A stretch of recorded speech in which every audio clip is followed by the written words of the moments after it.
Hey, what's up, everybody? This is Matthew from Caribbean Corona, back with another Market Watch. Today is Wednesday, February the 17th, 2021. And I just want to apologize if you guys caught my videos I uploaded slightly earlier today. I had an issue with my mic. I didn't realize until after it had been up for a couple hours, but there was no audio, so I'm going to be re-recording this. So if you already watched that video, just watch this one so you can actually hear my commentary. So today what we're mainly going to be focusing on is we're going to be retouching on the McDonald's fiasco. We're also going to be touching on Shining Fates because that's coming out in 2 days, so that's super exciting. And I'm going to compare it to Hidden Fates and kind of talk about what I think the possible chase cards are going to be in this set and where I think the prices are going to land.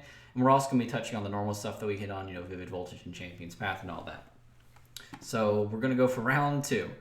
So first we're going to start off with McDonald's Anniversary Booster Pack. So if you had listened to me, I said this stuff was not going to hold that $10 price point, and it has gone down. We see people now selling them for $5 now that these are actually up on TCG Player. The Pikachus are down from about $5, a little bit over $3, and the other big ones, like Bulbasaur, Squirrel, they're all under $1. So again, this was something that I expect was going to happen, that more was going to hit the market and the price was going to drop. There just wasn't enough good stuff in it. Getting a stamped Pikachu promo is cool, but it's not $20 cool. It's $3 cool apparently. And we see here that the scalpers are starting to drop their prices drastically. They need to offload this now. So over the next couple days, you're going to see them fighting with each other, trying to undercut each other because no one wants to be sitting on this. This is a lot of liquid money. So they were hoping, they could just buy it, you make massive profits. But now the margins are getting thinner. So now they're in a rush to kind of sell before it completely crashes. So I would wait another couple weeks if you wanted to actually open these for fun because the prices on these are going to continue to go down. Next, we're going to be talking about battle styles. So battle styles, the prices basically stay the same. We haven't learned anything new. Just want to update you guys that we haven't heard anything. The prices haven't changed. These are all holding the same. Next, we've got Shining Fates. The prices of Shining Fates are actually going down. It seems that the reprint announcement has actually helped some, and maybe we've actually had whisperings that we actually are going to have more products. So we're seeing the ETBs for about $130 here. On eBay, they're going for about $120. There's a lot of listings out now with actual pictures of people with the product, so people are picking them up. Some Walmarts have been putting them out early, so if you have one near you, it might be worth checking it out. I personally won't be able to do that. We have a massive winter storm incoming, so I may not even be able to go look on the day of release. So hopefully you guys have better luck than me and can actually get out there.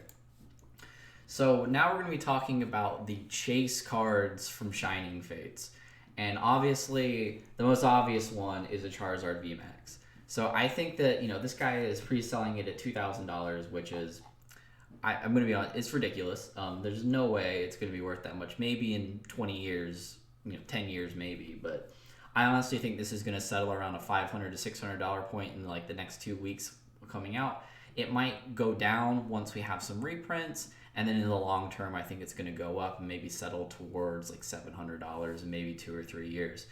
So this is obviously the chase card.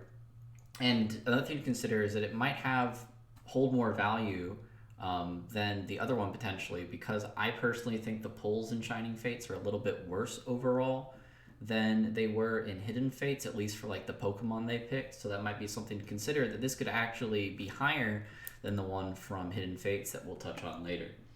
Other ones you can find, you got Lapras VMAX. This is, a favorite of a lot of people. I think this will be one of the, top 5 of the shinies.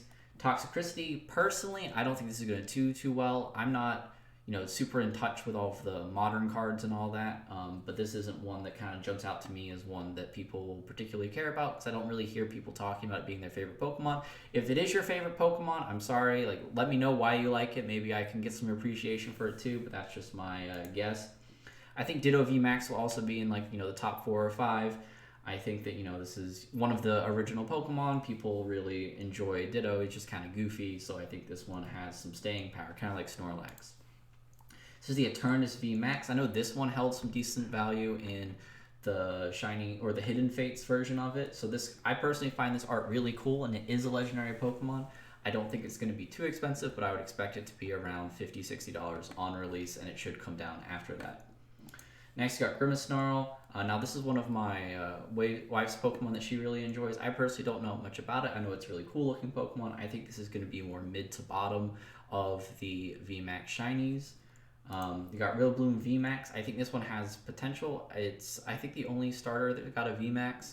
And in Hidden Fates, that was Greninja, and Greninja did decently well. So I think this one has some legs. Centiskorch VMAX, super cool Pokemon. My friend Blake really loves it. So I think this is going to be about middle of the pack. I don't know if it's a fan favorite, but it is definitely a cool one. And next, we're going to be jumping into some of our normally scheduled content. We have some Vivid Voltage.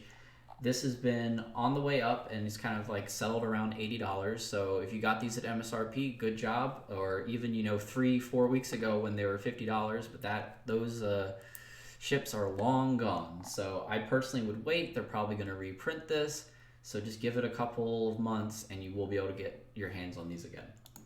Now, the reason why it's so expensive, we got the Pikachu. It's was around $450 last week, so there are some more sellers out here trying to make some sales, but then it very quickly ends up to $450. It might come down a little bit because this is a really high price, and I don't know if it's as justified because there are other good cards in the set. Like usually when you see a card that's inflated, it's because it's like one of only 2 good cards in the set, kind of like in Champion's Path.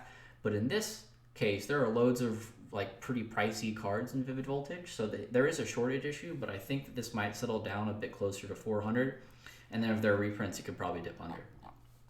Next, we've got the Pikachu V Full Art. This one was around $100, I think, a week or 2 ago, and it has been on the way down. I think it will continue to come down a little bit because I think some of the attention in this set is kind of moving more towards the Full Art Trainer cards. Talking of Full Art Trainer cards, you've got a Nessa. Don't listen to that. The near mints are around $54, so they are coming down from where they were in the last 2 weeks, where it spiked really hard. The normal Nessa Full Art is around $27, so there's like a decent... They were pretty close in price for a while, but now they've kind of separated again, which is interesting when we look at B, because the B Secret is around $48. Still down from where it was, but up from where it was a month ago. And the Bay Full Art, or B Full Art, is basically the same price. So that's a really interesting thing to consider, that for some of these Full Art Trainer cards, and it seems like kind of random, some of them actually hold very similar prices to their secret counterparts. Next, we're looking at Champion's Path. Now, Champion's Path is going up. We're seeing here that it's hitting $85, $90 for an ETB. I think if you were hoping to get on this ship, that it is already sailed. It might get reprinted. It's been reprinted, I think, once already, so it might be a while before it's reprinted, but it seems to be a pretty popular holiday set, so it's a chance we will get more waves of this. But I think, personally, with the price of this versus the price of the chase cards, there are only 2 cards that cost more than this $90 ETB, and by the time you bought 3 ETBs, you could just have the card.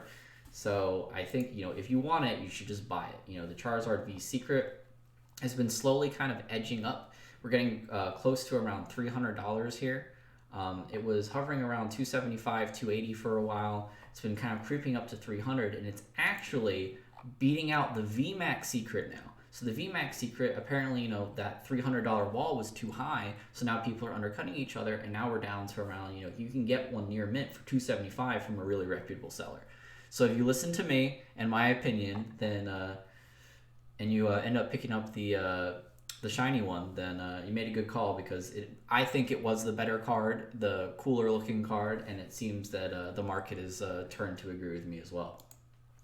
Next, we're going to take a quick look at Darkness Ablaze. The booster boxes are around $160, and that's all because the chase card, the Charizard VMAX Secret, it's around $92 right now. This is slowly coming down. I think it was around $100 last week, and the Darkness Ablaze boxes haven't shifted too much in price. There's really not much else in the set. So if you're looking, and the Elite Trainer boxes are like $90 each. So if you're looking for the Charizard, I would suggest just buying it. Now next, since we're talking about Shiny Fates, I think it's fair to do a comparison to Hidden Fates. So Hidden Fates came out a couple years ago, and we're seeing here, some of these premium collections are, upwards of $800.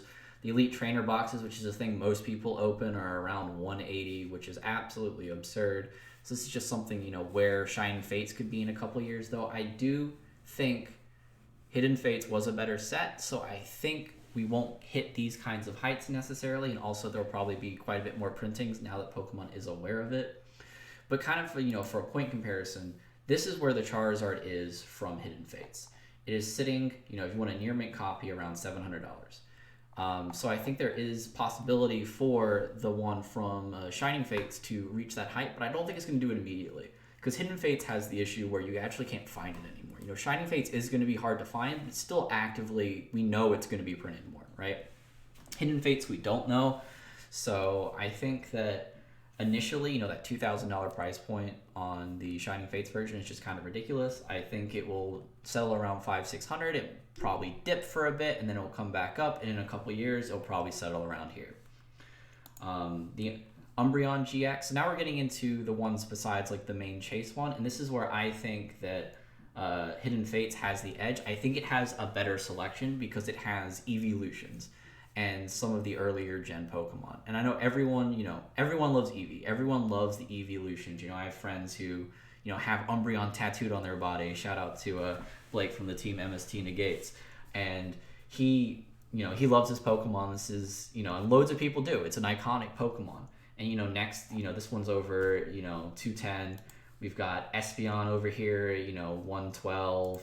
Sylveon at 98.